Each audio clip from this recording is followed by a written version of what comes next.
Started and cost less. It's like Gmail compared to Microsoft Exchange. With Gmail, do you need servers and storage? No. Do you need a technical team to keep it up and running? No. Do you have to do upgrades? No. When you use any app that runs in the cloud, you just log in, customize it, and start using it. That's the power of cloud computing. This model is so much better, it's changing the way we think about software. Not just for consumer apps, it's also being used for business apps. We cost less because you don't need to pay for all the people, products, and facilities to run them. And it turns out they're more scalable, more secure, and are more reliable than the vast majority of apps out there. Here's why.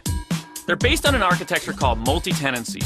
With a multi-tenant app, there isn't a copy of the app for each business that's using it. It's one app that everyone shares. But it's flexible enough for everyone to customize for their specific needs. It's like a giant office building where everyone shares the infrastructure and services, like security, yet each business can customize their own office space. This means apps are elastic. They can scale up to tens of thousands of users or down to only a few.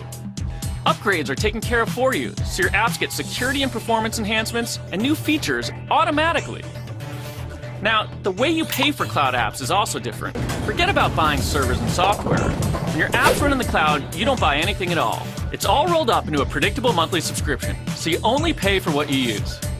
Finally, cloud apps don't eat up your valuable IT resources, so your CFO will love it. And you can focus on projects that really impact the business, like deploying more apps.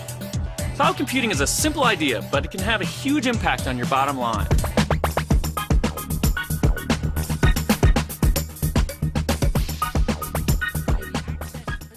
Think of the cloud like a massive hard drive in the sky. Using the internet, you can store all your data there, things like documents and files. You can back your computer up in the cloud. You can even stream movies and music onto your laptop, your tablet, or your phone. The cloud is a colossal network of computer servers across the globe, which store and process huge amounts of data. The cloud is making big changes in the way we work, share, and play online. And I think it's a complete game changer. To make use of the cloud, you need internet access all day, everywhere. And we all know how often our internet cuts out. With the average fixed line download speed a measly 6.2 megabits per second, let alone the upload speeds, I don't think we're ready for it just yet. Pressed music files you'll be streaming from the cloud. They don't come close to the rich, full sound. The online applications that let me do all my office tasks without having to save them onto a hard drive.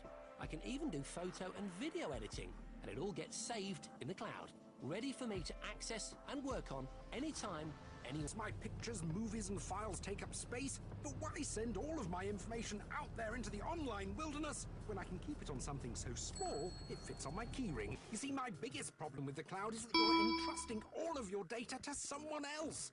And as recent headlines have shown, no one is safe from hackers, even the likes of the Sony PlayStation Network, Sega and Nintendo. Earlier this year, Dropbox performed a code update that introduced a bug which meant that for almost 4 hours anybody could gain access to anyone's account. The likes of Google, Microsoft and Apple have all sent their servers up into the cloud. And Samsung have released the world's first cloud netbook, the Chromebook. It has a minimum amount of software, no normal hard drive, and only a tiny flash drive. But it's basically a portal to your cloud-based world. I've got no doubts that cloud-based computing is the future.